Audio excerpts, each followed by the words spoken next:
because, yeah, Andrew Forrest would be a pretty happy man this morning, I think. But your government also gave subsidies, huge subsidies for green hydrogen. Yeah, and look, we went to a certain point with it because we had a technology-agnostic approach around what our emissions should be and our energy sector should be. We didn't have an all-renewables approach, but we wanted to spread that risk because if you don't, you have concentration risk. If you put all your energy eggs in one basket, and particularly in this type, then you are going to pay a significant amount, and that's why you're seeing a significant concentration of actual subsidies to Twiggy, who'd be rubbing his hands. In fact, I understand this morning he was asking for more. So, and you can't blame him. The guy's there to make a quid. But the Australian taxpayer, I think, shouldn't continue to subsidise some of these multi-millionaires when we should billionaires. Sorry to undercut him. Well, let's talk about green hydrogen because you're right. It's not viable at the moment. It's not economically viable anywhere in the world, meaning it is very expensive to produce. It requires a lot of gas at the moment. That's why you have a green hydrogen based out of Wollongong, where the gas terminals are. That said, this money is a tax incentive, so it's actually off the books. It doesn't actually get spent until it works. That's the right way to do it, right? Yeah, but just understand there's a real consequence for us that live in the regions in this. And this is going to be concentrated around Gladstone. And to be able to achieve this, it's going to actually tear up and need 10,000 wind turbines, thousands, hundreds of thousands of solar panels, basically from Rockhampton to Gladstone. And that's before you take out the megalitres of water out of the consumptive pool of the Dawson River that was going into agriculture, was going into food security.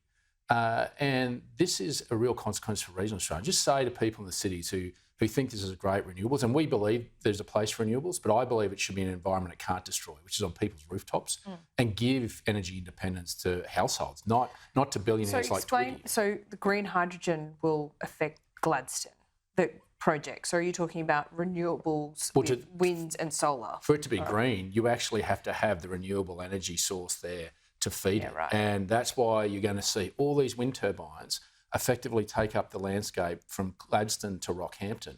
That is significant. I just say to people, just appreciate what you're asking us to bear the burden of, not just in destroying native vegetation and natural habitat of koalas and wallabies, but also your prime agricultural land. You're taking away your food security. And I think there's a social licence issue here. And I don't think Twiggy is prepared to answer. And I've asked the question about how much water he's going to take out of the consumptive pool for agriculture, which actually goes to not just the social licence about destroying the environment, it's about feeding and clothing our nation and the world, about where's that intersection point, about where does he lose his social licence on these renewables projects. We all have made an international commitment. We're not running away from that. But why don't we do it a uniquely Australian way with the resources we've got in a sensible and measured way, in transitioning those coal assets as they sweat out into some nuclear with gas in firming, carbon capture storage in the right place, as well as investing in renewables in an environment it can't destroy, and particularly where the concentration of power is required, whereas the concentration of population, and that's in major cities. If we help households and businesses have energy independence with solar panels, rather than tearing up our environment, then aren't we using common sense in achieving an international goal and achieving it in a uniquely Australian way of using the sovereignty of all our resources? That's the common sense that Peter Dutton and I want to bring, and I think that's the stark difference. And the fact that they're having to subsidise again, $300 to households and $325 to businesses, is an admission of failure that this ideology of an all-renewables approach hasn't worked. But David, I'll put it to you that if they means tested this energy rebate, you'd be sitting here today saying it's class warfare and it's our money and everyone should be getting it. No, I don't think that's fair. And in fact, I was on the record when they talked about tax cuts, is that I felt they should have left the tax cuts where they were, because the generations to come will foot that bill because of bracket creep.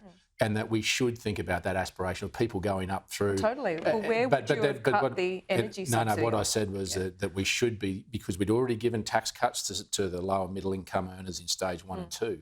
So instead of attacking stage 3, then be targeted and temporary for bill relief on energy and a greater scale maybe than $300 to help them through that in a temporary basis. That, I think, would have been structurally a better way to address this. and it could have been targeted to those lower middle income earners, Yeah, whether it be energy but or how whether you it be- need to do it in a different payment system. This is pretty simple, right? The energy companies just, if you pay quarterly, you get $75 off your bill. I mean, the simplification of this actually saves money in a way, doesn't it? Well, I appreciate, but if you actually have it at a greater scale and you've done it back before, then it actually does quantify and qualify the fact of actually putting in place a system whereby you can administer it in a cost-effective way. But those are the types of hypotheticals when you're in opposition you can only talk about, and that's the missed opportunity. And I think that the bracket creep, if you're a university student today and you're about to graduate, you're going to foot a bigger tax bill in the future, and your aspiration's going to have a ceiling on it, because this bracket creep's going to get you. And those that have just entered the workforce, these young people... Well, lucky there's an election around the corner and you can promise to do something about it, will you? You'll see our tax policy and our energy policy up front. And the one thing you can